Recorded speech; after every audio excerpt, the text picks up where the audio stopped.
Alors, euh, elles se fondent sur trois dons spirituels. Euh, alors, on va voir ce visuel. Voilà, trois dons spirituels qui établissent la relation avec Dieu. Alors, j'ai trouvé cette manière de vous l'amener parce qu'on va un peu développer aujourd'hui et finir avec cela. Mais ces trois dons spirituels, leur but, c'est d'établir la relation avec Dieu, le Père et le Christ et d'achever l'union. Et la première des, on va dire des choses dont j'aimerais parler, c'est la foi. C'est la première énergie de la conscience. Je parle quand je dis elle se fonde, c'est la conscience, hein. Elle se fonde sur trois dons spirituels. Et la conscience, la première énergie de la conscience spirituelle de l'homme nouveau, c'est la foi. Ça, c'est pas moi qui l'invente, c'est juste Mata El-Maskin, celui dont je m'inspire beaucoup pour faire ce cours. C'est ce père copte du siècle passé qui le dit. Et j'ai trouvé ça extrêmement lumineux. C'est pour ça que je l'ai repris. La foi, c'est la première énergie de la conscience spirituelle de l'homme nouveau. C'est pour ça qu'il faut vraiment saisir pourquoi Dieu dit celui qui n'a pas la foi ne peut pas plaire à Dieu. Ça, c'est Paul qui l'écrit. Mais sans la foi, on ne peut rien faire. Parce que la foi, c'est l'énergie de la conscience. Lorsque nous vivons, nous marchons par l'esprit avec notre conscience, eh bien, c'est elle qui va nous amener, on va dire, c'est la porte ouverte dans le monde surnaturel.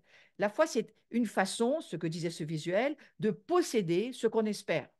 C'est un moyen d'être sûr des réalités qu'on ne voit pas. Et donc, comme nous vivons par l'esprit dans un monde invisible, mais qui doit devenir visible par notre foi, évidemment, la foi, c'est non seulement la porte d'entrée, mais c'est aussi l'énergie, ce qui va nous permettre de pouvoir le pratiquer et le vivre. Donc, la foi, elle consiste à croire la révélation de Dieu, ce qui lui donne le sentiment d'être investi de la propre justice de Dieu. C'est le fait de recevoir cette vie éternelle dans le Fils de Dieu, je dirais plutôt le fait de recevoir le Fils lui-même, hein.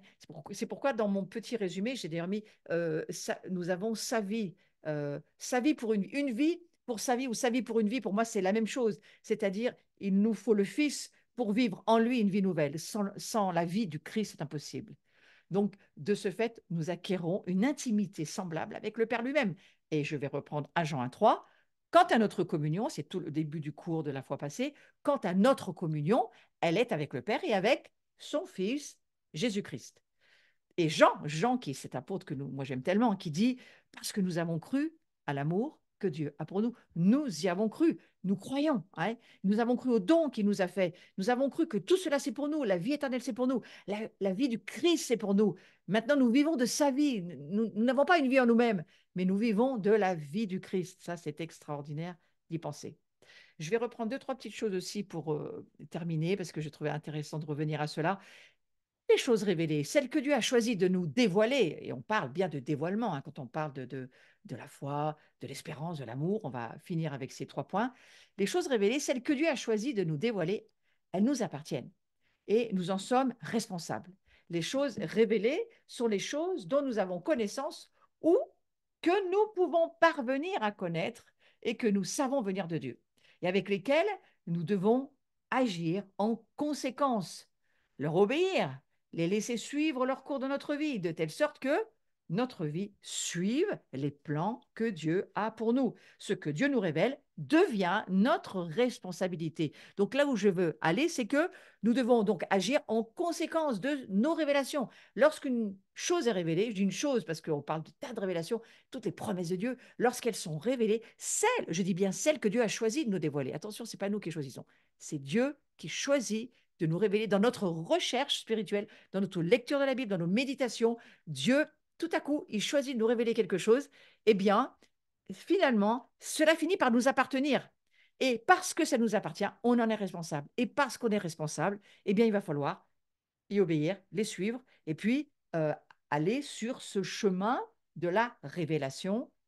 Et la Bible, elle nous offre une révélation concernant la foi. Et je vais aller dessus un petit peu vite, mais je veux parler de la foi. C'est tellement important la foi. Sans la foi, aujourd'hui, on ne fait rien. Alors regardez, l'attente de Jésus, elle produit quoi? Elle produit la foi.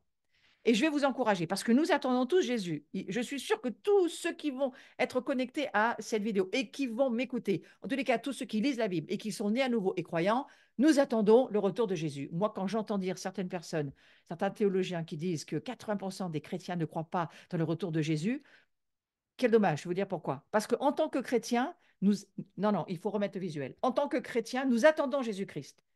Nous attendons Jésus-Christ et nous n'attendons pas l'Antéchrist. Vous voyez, nous n'attendons pas l'Antéchrist. Nous attendons Jésus-Christ. C'est un fondement biblique, objectif, pour bien faire face aux choses qui arrivent. Et vous savez, elles ne vont pas être faciles, mais elles vont être magnifiques pour ceux qui croient. La Bible dit qu'il y aura un personnage particulier dans l'histoire qui sera l'Antéchrist. Et son ombre commence déjà à couvrir notre époque, hein. Son apparition, elle est sans doute imminente, si elle n'est pas déjà là. Mais nous n'attendons pas cet Antéchrist.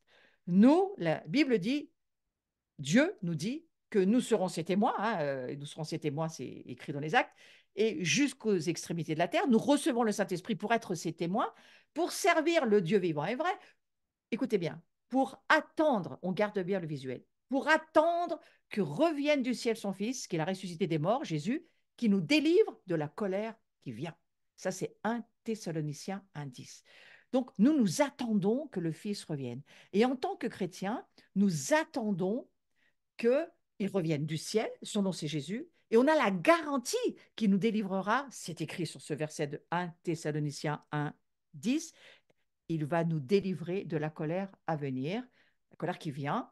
Il va nous délivrer de la tribulation, il va nous délivrer de ce qui va arriver sur la terre, et il nous donne cette garantie. Et regardez ce qui est écrit en hébreu, c'est la petite étiquette verte, Hébreu, chapitre 9, versets 27-28. Moi, je vous lis l'ensemble. La version second, Christ, qui s'est offert une seule fois pour porter les péchés de plusieurs, apparaîtra sans péché une seconde fois à ceux qui l'attendent pour leur salut. Si vous l'attendez, vous voyez, il y a quelque chose qui se passe. Et l'attente, c'est quoi? C'est la foi. Celui qui attend Jésus, c'est parce qu'il a la foi. Et l'attente, elle produit cette confiance et elle produit la foi.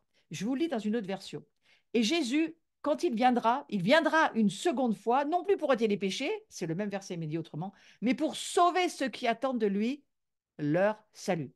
Alors, il est important que chacun de nous cultive cette attente de Jésus, parce que, bien sûr, il va apporter le jugement, mais vous voyez que ceux qui l'attendent, eh bien, c'est pour leur salut, et la foi, elle est donnée pour tous ceux qui attendent Jésus. Donc, c'est important de cultiver cette attente de Jésus, cette attente qui va produire en nous une confiance qui va nous rendre heureux. Donc, vous voyez combien c'est important aujourd'hui. Souvenons-nous, Jésus revient. Nous sommes dans cette attente, on ne sait pas quand, mais il revient, c'est sûr. Et il faut garder cette pensée pour que notre foi grandisse, parce que l'attente de Jésus produit la foi. On nous attendons jusqu'à ce qu'il revienne du ciel. Et nous savons que nous serons délivrés de la colère de ce qui se passera sur la terre. C'est une clé pour nous. C'est une clé pour ces jours. Est-ce que vous êtes délivrés de toutes vos craintes quant à l'avenir? Moi, je vous promets, il faut l'être et je vous encourage à l'être. Regardez ce que nous dit le psaume 34 au verset 5 et 6. J'ai cherché l'Éternel, il m'a répondu. Il m'a délivré de toutes mes frayeurs. Quand on tourne vers lui, les regards, on est rayonnant de joie et le visage ne se couvre pas de honte. Moi, je crois que celui qui a écrit ce psaume, eh bien, il a la révélation, il sait qui il est, il sait que Jésus revient, il sait que quand on cherche Dieu, il nous répond, il sait que Dieu nous délivre.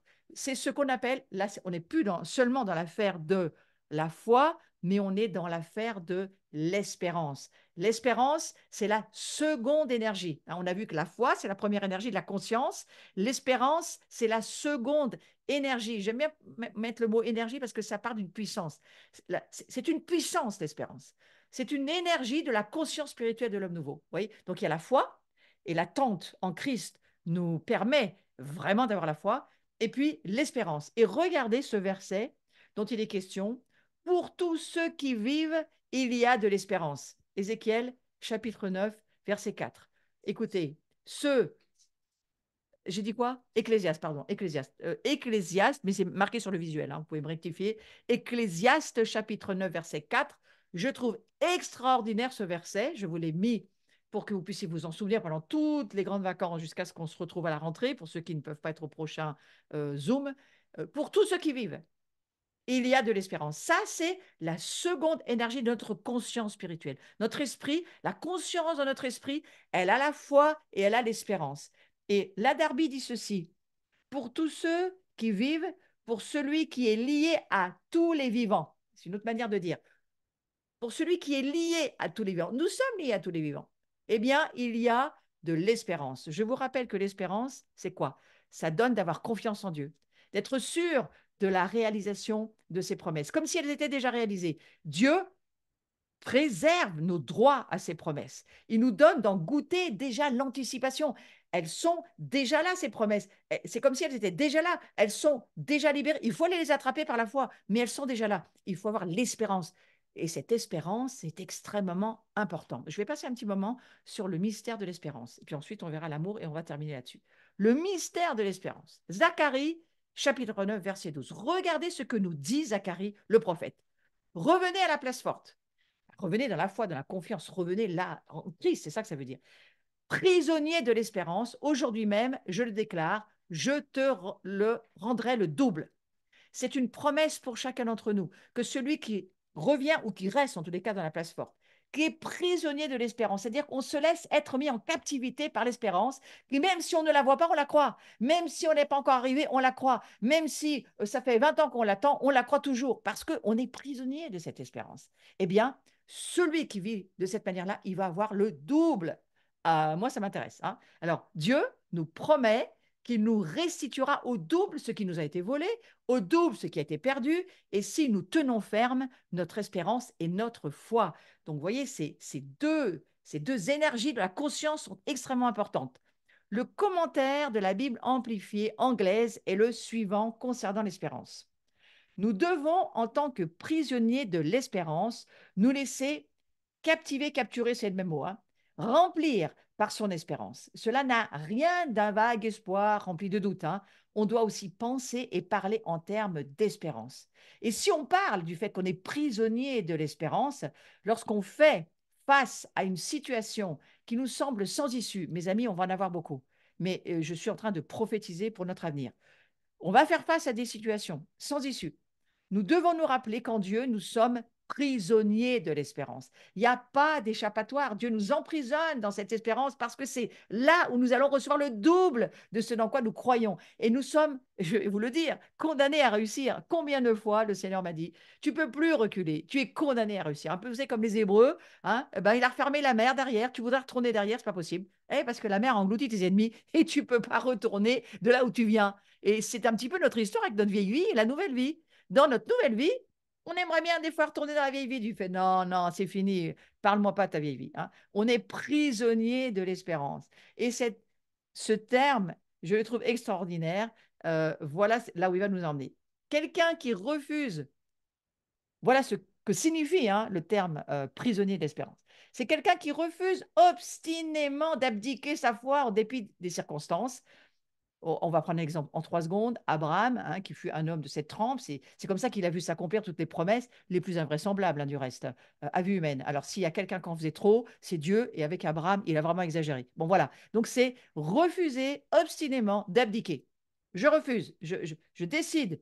Maintenant, je n'abdiquerai jamais. La deuxième chose, l'espérance biblique, c'est un fondement solide, une espèce de tremplin pour que notre foi s'empare des promesses de Dieu. Comprenez pourquoi la foi, c'est tellement important. La foi, l'espérance, c'est quelque chose d'extrêmement puissant. Et puis, l'espoir véritable, je préfère dire l'espérance, mais l'espoir véritable, ça consiste en un état d'esprit constructif, positif. Donc, quelqu'un qui est constructif, positif, quand on vous dit qu'il faut prophétiser, il faut parler aux autres d'une manière positive, constructive, parce qu'on laisse l'énergie spirituelle qui s'appelle la foi et l'espérance s'exprimer.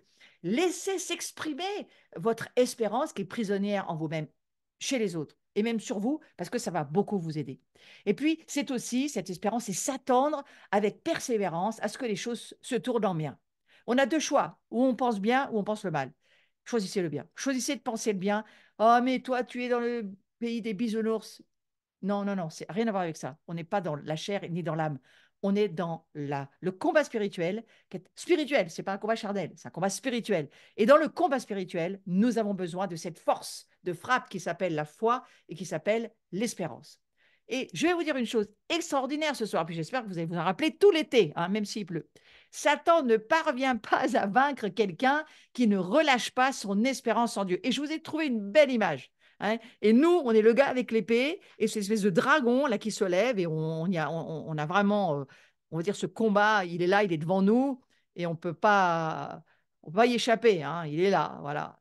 C'est ainsi, il est là. Mais Satan, il parviendra pas, il peut pas vaincre quelqu'un qui ne lâche pas. Et je crois qu'il faut dire, je lâche pas. L'espérance, vous savez, c'est comme quelqu'un qui est vraiment, vraiment teigneux. L'espérance, elle lâche rien. C'est pour ça qu'il faut prendre conscience, dans notre conscience, de l'importance de la foi, mais aussi de l'espérance. Et il ne peut pas vaincre quelqu'un qui ne lâche pas son espérance. Oui, on a l'impression que ce sont des gens butés, on a beau leur parler, ils n'entendent pas, on a beau leur raconter tout ce qu'on veut. Non, non, mais Dieu m'a dit, la foi et l'espérance, c'est extrêmement fort. Donc, souvenez-vous que vous avez une épée dans votre main et que par l'esprit, nous avons cette force de la foi et cette force de l'espérance. Et puis, regardez, Jésus reviendra et c'est notre espérance. Alors, voilà, on laisse partir cette espérance, mais on laisse bien revenir dans notre esprit, hein. Et Jésus reviendra et ça, c'est l'attente qui nous donne la foi, mais aussi l'espérance. Ce Jésus qui a été élevé au ciel au milieu de vous, du milieu de vous, il viendra de la même manière que vous l'avez vu allant au ciel. C'est ce qui a été dit à ceux qui l'ont vu repartir. Et on lit aussi ça dans Actes chapitre 1, verset 11, celui que vous avez aussi, une autre version. Quant au jour ou l'heure, personne ne sait quand ça se produira. Personne ne sait. Mais ni les anges du ciel, interrogez pas les anges, ils ne vous répondent pas. Ni même le Fils, Jésus ne peut pas vous le dire, il ne le sait pas. Seul le Père le sait. Et il a cadenassé le truc, hein, parce que je pense qu'il voulait vraiment que nous devenions forts dans la foi et forts dans l'espérance. Mais voilà ce que Jésus nous dit. Jésus nous avertit. Il continue avec une parabole qui peut s'appliquer, selon moi, à nous tous. Regardez, je vous l'ai mis d'une façon un peu lapidaire pour que ça vous marque, hein. Soyez vigilants. Marc 13, déjà, Marc 13, évidemment, ça nous parle, mais soyez vigilants, restez sur vos gardes, puisque vous ne savez pas quand viendra le moment. Les choses se passeront comme lorsqu'un homme quitte sa maison pour un long voyage et il en laisse la responsabilité à ses serviteurs. Je vous avais dit qu'on est responsable de ce qu'on sait. En confiant à chacun sa tâche, il commande au portier de veiller. On est quand même le groupe des veilleurs. Tenez-vous donc aussi en éveil, car vous ne savez pas quand le maître de la maison doit revenir. Sera-ce tard à minuit au chant du coq ou le matin, qu'il ne vous trouve pas en train de dormir s'il revient à l'improviste. Ce que je dis là, je vous le dis à tous, tenez-vous en éveil. C'est une parole pour aujourd'hui. Mes amis, c'est aujourd'hui, il faut se tenir en éveil. Ne vous laissez pas distraire parce que c'est trop, parce que vous n'en pouvez plus, parce que ne vous laissez pas distraire. Il faut se tenir en éveil. Vous voyez, le propriétaire dans cette histoire de Marc 13, il est parti en laissant derrière lui ses serviteurs. Il leur assigne à chacun une tâche à accomplir, ce que nous, on a à faire. C'est notre histoire, hein, aujourd'hui. Chacun aura une chose spécifique à faire durant l'absence du maître, ce qui est le cas pour chacun d'entre nous. Et puis, au portier, bah, sa tâche, elle consiste à surveiller le retour du maître. Et je pense que ça, c'est notre tâche à chacun, à chacune. Ici, de ceux qui suivaient ces veilleurs et ces guetteurs, ça nous parle spécifiquement ce soir. On a une tâche, une chose à faire dont nous sommes responsables et dont nous devons répondre à Dieu, devant Dieu. Lorsque nous nous tiendrons devant le trône du jugement, hein, de Christ, il est important que nous ne négligions pas, je reviens à ce que j'ai dit tout à l'heure, les choses révélées, les tâches assignées. Dieu révèle ce qui nous révèle, on est très, très responsable de ce qu'il nous révèle. Et les choses révélées sont les choses dont on a connaissance. On peut parvenir à connaître des choses que on peut savoir, que nous savons venir de Dieu, et avec lesquelles on est obligé d'agir. Et ce que Dieu nous révèle, je le redis, c'est vraiment notre responsabilité. Alors on est responsable de ces choses. Et regardez, l'attente de Jésus ou l'espérance de son souffle, je reviens à l'espérance parce que je suis toujours sur l'espérance. Regardez ce 1 Jean 3, c'est le verset que je vais vous lire. Je vous l'ai séparé en 3 petites parties pour que vous compreniez bien ce vers quoi je voudrais aller. Bien-aimés, nous sommes maintenant enfants de Dieu, et ce que nous serons n'a pas encore été manifesté. Mais nous savons que lorsque cela sera manifesté, nous serons semblables à lui, parce que nous le verrons tel qu'il est. Quiconque a cette espérance, placez bien ce mot-là dans ce verset, quiconque a cette espérance en lui se purifie comme lui-même est pur.